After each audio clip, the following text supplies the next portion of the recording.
ఇక్కడ చూడండి, వందల కోట్లు అక్రమార్కులు, అధికారుల ఇళ్లపై ఏసీబీ దాడులు, ఆఫీసర్స్ ముసుగులో కాసుల కకృతి, అవినీతి అధికారులపై ACB special focus, revenue, irrigation, transport ఆఫీసర్స్పై దాడులు, పవర్ రిజిస్ట్రేషన్ శాఖల అధికారుల ఇళ్లలోనూ తనిఖీలు, సంచలనం సృష్టించిన హైదరాబాద్ జలమండలి జీఎం కరప్షన్, 100 కోట్ల అవినీతికి పాల్పడ్డ అనంతలక్ష్మి కుమార్, మాజీ హెచ్ఎండిఏ డైరెక్టర్ శివబాలకృష్ణ 100 కోట్ల అవినీతి, టీజీఎస్పీ డీసీఎల్ ఏడీఈ అంబేద్కర్ ఆస్తులు 100 కోట్లకు పైగానే, నూనె శ్రీధర్ మురళీధర్ రావు 3 కిషన్లకు భారీగా అక్రమాస్తులు, తాజాగా ఆర్ఎండ్బి ఈఎన్సీ మోహన్ నాయక్ నివాసంలో సోదాలు, ఆస్తుల విలువ 100 కోట్లకు పైనే ఉంటుందని ఏసీబీ అంచనా, రాష్ట్రాన్ని కుదిపేస్తున్న అవినీతి అధికారుల కేసులు 100 కోట్లకు పైగానే. గత ప్రభుత్వంలో రోడ్ల వర్క్ చేసిండు, రోడ్ల వర్క్ చేసిన అంటే ఇంజనీరింగ్ చీఫ్ ఇంజనీర్ అన్నట్టిన చీఫ్ ఇంజనీరు ఈయన జీతం లేకుండా పనిచేసిండు. కేసీఆర్ లాగానే కేసీఆర్ వాళ్ళు ఎట్లయితే అవినీతి చేసిరో వాళ్ళ హయాంలో ఉన్న అధికారులు కూడా ఆ రకంగా అవినీతి చేసి 100 కోట్లకి సైకిల్ ముగ్గులం పెట్టుకొని కూర్చున్నాడు. ఇక ఏంది పిల్లికి బిచ్చం పెట్టరు ఈ దరిద్రులు. ఎవడన్నా వస్తే కనీసం ఇన్ని కోట్లు దోసుకున్నోడు కనీసం కనికరించి ఒక 500 కూడా ఇయ్యరు ఈ దరిద్రులు. ఇగో ఈ రకంగా సంపాదిస్తున్నారు.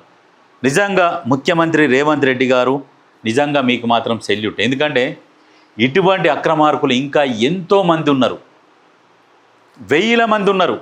తెలంగాణ ఏర్పడ్డాక కొత్తగా ఏర్పడ్డ రాష్ట్రంలో ఇక నచ్చినట్టు దోసేసిర్రు. ఇంకా ఈ ఇంజనీర్లు ఇట్లా దోసిర్రు. రెవెన్యూ డిపార్ట్మెంట్లో కూడా విపరీతమైన దొంగలు ఉన్నారు, విపరీతంగా దోసుకునే దొంగలు.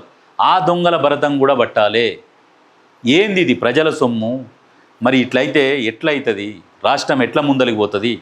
ఈ రాష్ట్రాలు బలంగా ఉంటేనే కదా దేశం బలంగా ఉండేది. కాబట్టి వాటి మీద, ఇటువంటి దొంగల మీద చాలా సీరియస్గా ఉండాలని చెప్పేసి రిక్వెస్ట్ చేస్తున్నాము ప్రజల తరపు నుంచి. ఎందుకంటే వీళ్ళ ఆస్తులు ఇవన్నీ మొత్తం ప్రభుత్వానికి అటాచ్ చేసేసుకొని ఇక భూములు లేని వాళ్ళకు భూములు, ఈ ఆస్తులని పేదలకు పంచితే బాగుంటుంది. ఎందుకంటే వీళ్ళు కష్టం చేసిన సొమ్ము కాదు, అవినీతికి పాల్పడ్డ సొమ్ము. ఇది ప్రభుత్వ సొమ్ము, ప్రజల సొమ్ము. కాబట్టి ఇది కాకుండా వాళ్ళ సొంత ఆస్తులను కూడా ప్రభుత్వానికి అటాచ్ చేస్తే చాలా సంతోషం.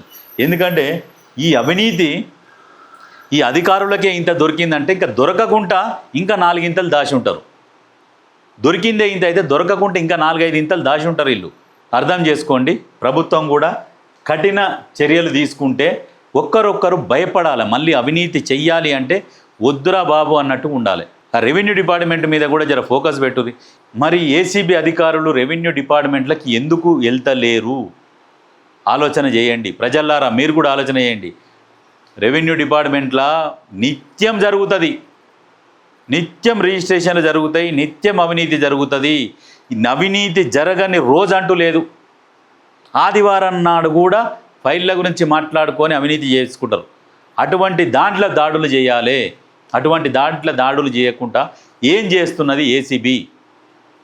చేయాలి. అటువంటి దాంట్లో కూడా దాడులు చేసి పట్టుకోరి. ప్రజల సొమ్మును కాపాడండి.